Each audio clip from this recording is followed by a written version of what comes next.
Hello guys, welcome back to my channel. അപ്പോൾ ഇന്നത്തെ നമ്മുടെ ഒരു വീഡിയോ എന്ന് പറയുന്നത് റിലേഷൻഷിപ്പിൽ നിൽക്കുന്ന പേഴ്സൺസിന് വേണ്ടിയിട്ടുള്ളതാണ്. അത് നിലവിലിപ്പോൾ അവർക്ക് റിലേഷൻഷിപ്പ് ഉണ്ട്, പക്ഷേ ഉണ്ടെങ്കിൽ ഇല്ലാത്തതുപോലെ ഒരു ഓൺ ആൻഡ് ഓഫ് എനർജി എന്നും പറയാം. ഉണ്ടെങ്കിലും ഇല്ല എന്നുള്ള രീതിയിൽ പൊക്കിക്കൊണ്ടിരിക്കുന്ന ഭയങ്കര ഒരു ലോ ഡൗൺ എനർജി ഡൗൺ ആയിട്ടുള്ള ഒരു റിലേഷൻഷിപ്പിനെ പറ്റിയാണ് ഇന്നത്തെ റീഡിംഗ് എന്ന് പറയുന്നത്. ഓക്കെ, അപ്പോൾ ഇതിൽ പറയാനുള്ള വേറെ കാര്യം എന്താണെന്ന് വെച്ച് കഴിഞ്ഞാൽ, നിങ്ങൾക്കിപ്പോൾ ഒരു റീഡിംഗ് കണ്ടു, ആ റീഡിംഗ് നിങ്ങൾക്ക് റെസണേറ്റ് ആവുന്നില്ലെങ്കിൽ നിങ്ങളത് മനഃപൂർവ്വം നിങ്ങൾ റെസണേറ്റ് ആക്കാൻ ശ്രമിക്കാതിരിക്കുക. ഓക്കെ, ചിലപ്പോൾ ഈ വീഡിയോ കാണുന്ന 25 പേരിൽ ചിലപ്പോൾ 10 പേർക്ക് റെസണേറ്റ് ആവുന്നത്. നിങ്ങൾക്കത് റെസണേറ്റ് ആവുന്നില്ലെങ്കിൽ നിങ്ങളത് സ്കിപ്പ് ചെയ്യുക. നിങ്ങൾ അത് അടിച്ചേൽപ്പിക്കരുത്, ഇത് എനിക്ക് റെസണേറ്റ് ആവുന്നില്ല, ഞാനിത് സ്ക്രോൾ ചെയ്തപ്പോൾ കണ്ടപ്പോൾ അതിങ്ങനെയല്ല നേരെ ഇതായിട്ടായിട്ട് വരുന്നതെന്ന് പറഞ്ഞു കഴിഞ്ഞാൽ ഒന്നും ചെയ്യാൻ പറ്റത്തില്ല. അത് നിങ്ങൾ അതുമായിട്ട് ഇതായിട്ട് നിൽക്കുന്നവർ മാത്രം അതിനെ ഉൾക്കൊള്ളുക. ഓക്കെ, അപ്പോൾ ഇന്നത്തെ ഒരു വീഡിയോയിൽ എന്ന് പറയുന്നത് ഉണ്ടെങ്കിലും ഇല്ലാത്തതുപോലെ കുറച്ചുള്ള ആൾക്കാരുടെ ഒരു ഫീലിങ്സ് ആണ്. ലൈക്ക് ഇതിലുള്ള ആൾക്കാരെ സംബന്ധിച്ച് പറയുന്നത് എന്താണെന്ന് വെച്ച് കഴിഞ്ഞാൽ, നിങ്ങളുടെ പേഴ്സൺ ഉറക്കമില്ല, ആഹാരമില്ല, ഒന്നും വേണ്ട, എവിടെ പോകണമെന്നറിയില്ല, എന്ത് ചെയ്യണം എന്നറിയില്ല, ഫ്രണ്ട്സുമായിട്ട് പോകാൻ ഇൻട്രസ്റ്റ് ഇല്ല, വീട്ടുകാരുമായിട്ട് സംസാരിക്കാൻ ഇൻട്രസ്റ്റ് ഇല്ല, എല്ലാ ദിവസവും രാത്രി ഇങ്ങനെ ചിന്തിച്ച് കൂട്ടുന്നുണ്ട് എന്തൊക്കെയോ കാര്യമായിട്ട്. ഓക്കെ, അതായത് നിങ്ങളോട് മനസ്സ് തുറന്ന് അവർക്ക് സ്നേഹിക്കാനും പറ്റുന്നില്ല, നിങ്ങളോട് മനസ്സ് തുറന്ന് നിങ്ങൾ സംസാരിക്കാൻ പറ്റുന്നില്ല, നിങ്ങളായിട്ട് പുറത്ത് സ്പെൻഡ് ചെയ്യാൻ പറ്റുന്നില്ല, എല്ലാത്തിനും ഒരു മടുപ്പ് പോലെ മൊത്തത്തിൽ എന്താ പറയുക, ലൈഫ് എല്ലാം കൂടി എങ്ങോട്ട് പോകണം എന്നറിയത്തില്ല. അതാണ് ഇവിടുത്തെ മെയിനായിട്ടുള്ള ഇഷ്യൂസ് കാണിക്കുന്നത് കേട്ടോ. ഇവിടെ പറയുന്നത് വേറൊരു പേഴ്സണെ കൊണ്ടുള്ള പ്രശ്നമൊന്നുമില്ല, ഇവിടുത്തെ പ്രശ്നം എന്ന് പറയുന്നത് നിങ്ങളുടെ പേഴ്സൺ തന്നെയാണ്. കാരണം അവരെ സംബന്ധിച്ച് അവർക്ക് അവരുടെ ഫ്യൂച്ചർ എന്താവും എന്നറിയത്തില്ല. നിങ്ങളെക്കുറിച്ചുള്ളൊരു പേടിയുണ്ട്, ലൈഫിലേക്ക് വരുമ്പോൾ ഫാമിലിയെ പറ്റിയുള്ളൊരു പേടിയുണ്ട്, എന്താവും എന്നറിയത്തില്ല. ചുറ്റും ഒരുപാട് പ്രശ്നങ്ങൾ, ഫിനാൻഷ്യലായിട്ടുള്ള ഇഷ്യൂസ് ഫേസ് ചെയ്യുന്നവരാണെങ്കിൽ അങ്ങനെ, പിന്നെ അതുപോലെ EMI ആയിട്ടുള്ള ഇഷ്യൂസ് ഉള്ളതാണെങ്കിൽ അങ്ങനെ ഒരുപാട് പ്രശ്നം ഫേസ് ചെയ്യുന്ന ഒരു കൂട്ടം ആൾക്കാരെയാണ് ഞാനിന്ന് കാണുന്നത് കേട്ടോ. അപ്പോൾ ഇവരെ സംബന്ധിച്ച് ഇവർക്ക് നെക്സ്റ്റ് വീട്ടിൽ പോയി കഴിഞ്ഞാൽ വീട്ടിൽ ഒരുപാട് പ്രാരാബ്ദവും കാര്യങ്ങളും കഥകളും ഒക്കെ കാണും. കുറച്ച് സമാധാനത്തിലെങ്കിൽ നിങ്ങളുടെ അടുത്തേക്ക് വരുമ്പോൾ നിങ്ങളിൽ നിന്ന് അവർക്ക് ആശ്വാസം കിട്ടുന്നുണ്ട്. പക്ഷെ നിങ്ങളുമായിട്ട് ചെറിയ രീതിയിലെങ്കിലും ഒരു വഴക്കുണ്ടാക്കുന്ന ഒരു പ്രശ്നത്തിനൊന്നും അവർക്ക് ഒരു താല്പര്യമില്ല. അതുകൊണ്ട് അങ്ങനെ പോലും ഉണ്ടാകാതിരിക്കാൻ വേണ്ടിയിട്ട് മാറി നിൽക്കുന്നവരുണ്ട് സംസാരിക്കാണ്ട്. നിങ്ങൾ വിചാരിക്കുന്നത് പോലെ ഒരു പേഴ്സൺ നിങ്ങളെ വിട്ട് നിൽക്കുന്നത് വേറെ റിലേഷൻഷിപ്പ് അല്ലെങ്കിൽ എന്തെങ്കിലും കാര്യം പ്രശ്നം എന്നെ ചതിക്കുന്നതോ വേണ്ടാന്ന് തോന്നിയോ റിലേഷൻഷിപ്പ് ബോറടിച്ചോ അങ്ങനെ ഒന്നുമല്ല. അവരെ സംബന്ധിച്ച് നിങ്ങളെന്ന് പറയുന്ന പേഴ്സൺ ജെന്യുവിനാണ്, ഒരുപാട് ഇഷ്ടമാണ്, ഒരുപാട് മനസ്സിൽ കൊണ്ട് നടക്കുന്നതാണ്. പക്ഷേ ഇപ്പോഴത്തെ അവരുടെ ഒരു സിറ്റുവേഷനിൽ അവർക്ക് ആ സ്നേഹമൊന്ന് പുറത്ത് കാണിക്കാൻ പറ്റാത്തൊരവസ്ഥയിലാണ് അവർ നിൽക്കുന്നത്. ഓക്കെ, കാരണം അവരുടെ മുന്നിൽ ഒരുപാട് പ്രതിസന്ധികളുണ്ട്. നിങ്ങളെന്ന് പറയുന്ന ഒരാൾ അവരുടെ ഉള്ളിൻ്റെ ഉള്ളിൽ കല്യാണം കഴിക്കണം, നിങ്ങൾ തന്നെയാണ് മാരേജ് മെറ്റീരിയൽ എന്നൊക്കെ അവരുടെ മനസ്സിലുണ്ടെങ്കിൽ പോലും അവരുടെ മുന്നിൽ ഒരുപാട് കടമ്പകളാണുള്ളത്. ഫാമിലിയുടെ കാര്യം സേഫ് ആക്കാണ്ട്, ഫാമിലിയുടെ കാര്യം ഒന്നും സെറ്റാക്കാണ്ട് നിങ്ങളുടെ കാര്യത്തിൽ അവർക്കൊന്നും ചെയ്യാൻ പറ്റാത്തൊരു സിറ്റുവേഷനിലാണ്. മേ ബി ഈ ഒരു വീഡിയോ കാണുന്ന ഒരാൾക്ക് നിങ്ങൾക്ക് മേ ബി വീട്ടിലെ കല്യാണമൊക്കെ ആലോചിക്കുന്ന ഒരു സിറ്റുവേഷൻ ആയിരിക്കും. എത്രയും പെട്ടെന്ന് റിലേഷൻഷിപ്പ് വീട്ടിൽ പ്രസൻറ്റ് ചെയ്യുക, അത് മുന്നോട്ട് കൊണ്ടുപോകുക എന്നുള്ളൊരിതിൽ നിൽക്കുന്ന ആൾക്കാരാണെങ്കിൽ ഒരിക്കലും ആ പേഴ്സൺ അത് മനസ്സിലാവുന്നുണ്ട് നിങ്ങളുടെ സിറ്റുവേഷനാണ്. പക്ഷെ അവർക്കത് ഉൾക്കൊള്ളാൻ സാധിക്കുന്നില്ല ഉടനെയൊന്നും. കാരണം അവർ നിൽക്കുന്നത് അതുപോലത്തെ ഒരു സിറ്റുവേഷനിലാണ്. ഈ ഒരു വീഡിയോ കാണുന്ന അവരുടെ ഒരു ഓപ്പോസിറ്റ് ഇരിക്കുന്ന പേഴ്സൺസ് എന്ന് പറയുന്നത് അവർക്ക് കല്യാണം കഴിച്ച് എങ്ങനെയെങ്കിലും ജീവിക്കണം എന്നുള്ളൊരു ആഗ്രഹമില്ല. നന്നായിട്ട് നിങ്ങൾ ഒരു കുറവും വരാതെ നല്ല സന്തോഷമായിട്ട് ജീവിക്കണം, ഹാപ്പി ലൈഫായിരിക്കണം എന്ന് ആഗ്രഹിക്കുന്ന ആൾക്കാരാണ്. അതുകൊണ്ട് തന്നെ ഇപ്പോൾ ഇത്രയും പ്രശ്നങ്ങൾക്കിടയിൽ നിങ്ങളെ കൂടെ ജീവിതത്തിൽ കൊണ്ടുവരുന്നത് എങ്ങനെയെന്ന് അവർ ആലോചിക്കുന്നുണ്ട്.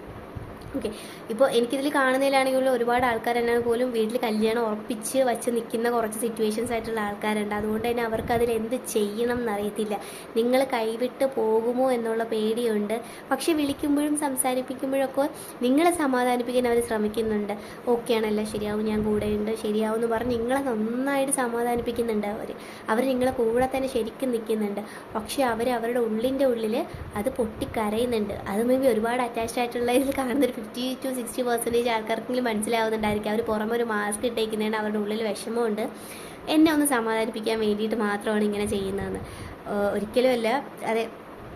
അതായത് അവർക്ക് ഒരുപാട് സങ്കടമുണ്ട്. നിങ്ങൾ തന്നെയാണ് മാരേജ് വേണ്ടതെന്ന് അവർ ഒരുപാട് ആഗ്രഹിക്കുന്നുണ്ട്. അപ്പോൾ അവർക്ക് ഇപ്പോഴും നിലവിലുള്ള അവരുടെ പ്രശ്നങ്ങളൊക്കെ എങ്ങനെ ഫേസ് ചെയ്യും, എങ്ങനെ മറികടക്കും എന്നാലോചിച്ച് ഭയങ്കര സ്ട്രെസ്ഡ് ആയിട്ടാണ് നിൽക്കുന്നത്. അപ്പോൾ ഇതിപ്പോൾ ഈ വീഡിയോയിൽ പറയുന്നത് വെച്ചാൽ നിലവിലുള്ള അവരുടെ ഒരു സിറ്റുവേഷൻ ഞാനിപ്പോൾ കാണിക്കുന്നത്. ഞാൻ പറഞ്ഞില്ല ഓൺ ആൻഡ് ഓഫിൽ എന്താണ് അവർ തീരുമാനിച്ചിരിക്കുന്നത് അല്ലെങ്കിൽ എന്ത് മുന്നോട്ട് പോകും എന്നുള്ളൊരിത് പറയുകയാണെങ്കിൽ അത് നമുക്ക് ഏഞ്ചൽ മെസ്സേജ് നോക്കാം. ഇപ്പോൾ അവരുടെ സിറ്റുവേഷൻ എന്ന് പറയുന്നത് ഭയങ്കര ഒരു ബാഡായിട്ട് നിൽക്കുകയാണ്. അവിടെ നിങ്ങൾ ചെന്നിട്ട് എത്രയൊക്കെ സമാധാനിപ്പിച്ചു എന്ന് പറഞ്ഞാൽ പോലും ആ ഒരു റിലേഷൻഷിപ്പിൽ അല്ലെങ്കിൽ ആ ഒരു പേഴ്സൺ അത് ഉൾക്കൊള്ളാൻ പറ്റുമെന്നില്ല. ആ ഒരു പേഴ്സണെ സംബന്ധിച്ച് എവിടെയെങ്കിലും പോയി ഒറ്റയ്ക്ക് ഇരിക്കണം, ഒറ്റയ്ക്ക് ടൈം സ്പെൻഡ് ചെയ്യണം, മൊത്തത്തിലൊരു ഏകാന്തത അടിച്ച് വല്ലാത്തൊരവസ്ഥയിൽ നിൽക്കുന്നതാണ്. വീട്ടുകാരോട് സംസാരിക്കുന്നില്ല, നിങ്ങളോടും വരുന്നില്ല, ഫ്രണ്ട്സിൻ്റെ അടുത്ത് പോകുന്നില്ല, എന്നാൽ ഉള്ളിൻ്റെ ഉള്ളിൽ നിങ്ങളെ വേണം താനും. പിന്നെ അതിന് വേണ്ടിയിട്ട് മുന്നോട്ട് എന്ത് ചെയ്യണം എന്നറിയാതെ ഭയങ്കര സ്റ്റക്കായിട്ട് നിൽക്കുകയാണ്. എന്ത് കാര്യത്തിലിറങ്ങിയാലും തടസ്സം, ഭയങ്കര തടസ്സം എന്ന് വെച്ച് കഴിഞ്ഞാൽ നമ്മുടെ ലൈഫിൽ എന്തെങ്കിലുമൊക്കെ തടസ്സം വരുന്നുണ്ടെങ്കിൽ, എന്തെങ്കിലുമൊക്കെ കാര്യം നമ്മൾ ഫേസ് ചെയ്യുന്നുണ്ടെങ്കിൽ അത് നെക്സ്റ്റ് നല്ല ഒരു ലൈഫ് തരാൻ വേണ്ടിയിട്ടാണ് നമുക്ക് തീർച്ചയായിട്ടും. അതുപോലെ തന്നെ നിങ്ങൾക്ക് നിങ്ങളുടെ ഒരു പേഴ്സണും മുന്നോട്ട് വരുമ്പോൾ തികച്ചും നിങ്ങൾ പ്രതീക്ഷിക്കുന്നതിനേക്കാളും ഒരു അടിപൊളി ലൈഫ് നിങ്ങളുടെ ജീവിതത്തിലേക്ക് വരാൻ വേണ്ടിയിട്ട് തന്നെയാണ് യൂണിവേഴ്സ് ഇങ്ങനെയിട്ട് വട്ടം കറക്കുന്നത്. എല്ലാ ദൈവം കാണുന്നുണ്ട്. വളരെ ജെനുവിനായിട്ടുള്ള റിലേഷൻഷിപ്പ് ആണെങ്കിൽ അത് കുറച്ചും കൂടി ടെസ്റ്റിങ് കൊടുക്കുക, എൻഡ് വരെ കൊണ്ടുപോവുക. ഇയാളെന്ന് പറയുന്ന ഒരാൾ ഈ ഒരു റിലേഷൻഷിപ്പ് കൊണ്ടുപോകുക, അല്ലെങ്കിൽ ഒരു മാരേജ് ലൈഫിലേക്ക് വന്നു കഴിഞ്ഞാൽ ഈ ഒരു പേഴ്സണെ നോക്കാൻ ക്യാപ്പബിൾ ആണോ, ഉള്ള കാലം ലൈഫിലും കൂടെ നിൽക്കുമോ എന്നൊക്കെ യൂണിവേഴ്സ് ടെസ്റ്റ് ചെയ്യുന്നുണ്ട്. ഓക്കെ, അപ്പോൾ ഇതൊരു ടെസ്റ്റിംഗ് പീരീഡാണ് അവരുടെ ലൈഫിൽ നടന്നുകൊണ്ടിരിക്കുന്നത്. ഓക്കെ, ഇപ്പോഴുള്ള ഇവരുടെ ഒരു പ്രശ്നം എന്ന് പറയുന്നത് ഫ്യൂച്ചറിൽ ഉറപ്പായിട്ട് സോർട്ട് ആവുന്നതാണ്. പക്ഷേ ഇപ്പോൾ ഇവർ അനുഭവിക്കേണ്ട കാര്യങ്ങൾ അനുഭവിച്ചേ പറ്റത്തുള്ളൂ. കാരണം അതൊരു ലെസണൊന്നുമല്ല, അത് അവരുടെ ഒരു ലൈക്ക് ഡെസ്റ്റിനിയാണ്. അവർക്ക് അറിയേണ്ടിയിരിക്കേണ്ട കാര്യങ്ങളാണ്. മുന്നോട്ടൊരു ലൈഫ് വരുന്ന സമയത്ത് ഇപ്പോഴേ ഒരു കുറഞ്ഞ കാര്യത്തിൽ അവർ ടെൻഷൻ അടിച്ച് തുടങ്ങിക്കഴിഞ്ഞാൽ മുന്നോട്ട് വരുമ്പോൾ ഇതിനേക്കാളും വലിയ പ്രശ്നങ്ങളായിരിക്കും ഒരു മാരേജ് കഴിയുന്ന സമയത്ത്, അല്ലേ? ഓക്കെ, അപ്പോൾ ഇപ്പോഴവർ അതിൽ നിന്ന് മനസ്സിലാക്കേണ്ട കുറേ കാര്യങ്ങളുണ്ട്, അണ്ടർസ്റ്റാൻഡ് ചെയ്യേണ്ട ഒരുപാട് കാര്യങ്ങളുണ്ട്. ഒറ്റയ്ക്ക് പിടിച്ച് നിൽക്കാൻ ക്യാപ്പബിലിറ്റി ഇല്ലെങ്കിൽ അത് ഭയങ്കര ബുദ്ധിമുട്ടാണ്. അതുകൊണ്ടാണ് യൂണിവേഴ്സായിട്ട് അവർക്ക് കൊടുക്കുന്ന ഒരു ടെസ്റ്റിംഗ് ആണ്. ഓക്കെ, അതുകൊണ്ട് നിലവിൽ നിങ്ങളുടെ പേഴ്സണൽ പ്രശ്നങ്ങളും തടസ്സങ്ങളും ഒക്കെ ഉണ്ട്. പക്ഷെ അതൊക്കെ ഒരു ടൈം കഴിയുമ്പോൾ ഫ്യൂച്ചറിൽ ഉറപ്പായിട്ടും മാറുന്നതാണ്. ഇത് കാണുന്ന മുഖ്യവരും അവരവരുടെ സോൾമേറ്റിൽ തന്നെയായിരിക്കും കല്യാണം കഴിക്കുന്നത്. അതുകൊണ്ട് ഈ വീഡിയോസ് കാണുന്ന ആൾക്കാർ പേടിക്കേണ്ട ആവശ്യമൊന്നുമില്ല. വളരെ ജെനുവിനായിട്ടുള്ള റിലേഷനാണ്. നിങ്ങളുടെ പേഴ്സൺ ഇപ്പോൾ പെയിനൊക്കെ ഉണ്ട്. അപ്പോൾ നിങ്ങളെ സംബന്ധിച്ച് നിങ്ങൾ ചെയ്യേണ്ട ഒരു കാര്യമെന്ന് വെച്ച് കഴിഞ്ഞാൽ നിങ്ങൾ നിങ്ങളുടെ പേഴ്സണെ നല്ല രീതിയിൽ സപ്പോർട്ട് ചെയ്യുക, അവർക്ക് വേണ്ട സപ്പോർട്ടും കാര്യമൊക്കെ കൊടുക്കുക, അവരെ നല്ലപോലെ ഹാപ്പി ആക്കി വയ്ക്കാൻ ശ്രമിക്കുക. നിങ്ങൾ ഒരുപാട് ഫോഴ്സ് ചെയ്ത് എന്താണ് പ്രശ്നം എന്ന് പുറകെ നടന്ന് ചോദിക്കില്ല, അത് അവർക്കൊരു ബുദ്ധിമുട്ടാണ്. അവർക്ക് വേണ്ട സ്പേസ് കൊടുക്കുക. നമുക്ക് എന്തായാലും ഏജൽ മെസ്സേജ് നോക്കാം.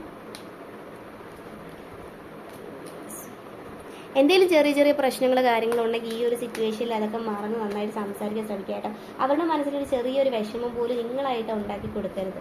ഓക്കെ, അത് വെറുതെ റിലേഷൻഷിപ്പിലൊരു പ്രശ്നമാകരുത്. അവർ കാരണം അവരുടെ സിറ്റുവേഷൻ അത്രയ്ക്ക് ബാഡാണ്. അതുപോലെ തന്നെ നിങ്ങൾ യൂണിവേഴ്സിനെ ട്രസ്റ്റ് ചെയ്യുക, പ്രോസസ്സിനെ ട്രസ്റ്റ് ചെയ്യുക. ഇപ്പം നിങ്ങൾ എങ്ങനെയാണോ റിലേഷൻഷിപ്പിൽ നിൽക്കുന്നത് അതുപോലെ തന്നെ മുന്നോട്ട് പോവുക. കൂടുതലും കാണുന്നത് വെറുതെ ഈഗോ ക്ലാഷും ചെറിയ ചെറിയ പ്രശ്നവും വഴക്കിൻ്റെ പേരിൽ അങ്ങോട്ടും ഇങ്ങോട്ടും സംസാരം ആവരുത്. അത് നിങ്ങളുടെ പേഴ്സണെ വല്ലാണ്ട് ഹേർട്ട് ചെയ്യും എന്നാണ് കാണിക്കുന്നത്. ഓക്കെ, റിലേഷൻഷിപ്പ് നല്ല സ്മൂത്തായിട്ട് ഈ ഒരു വേഗത്തിൽ തന്നെ കൊണ്ടുപോയിക്കൊണ്ടിരിക്കുക. നിങ്ങളുടെ പേഴ്സൺ എന്ന് പറഞ്ഞാൽ അത് അനുഭവിക്കേണ്ട കാര്യങ്ങളാണ്. അത് ഫ്യൂച്ചറിൽ സപ്പോർട്ടായിട്ട് നിങ്ങൾ തമ്മിൽ ഒന്നിക്കുന്നതാണ്. Okay, thank you.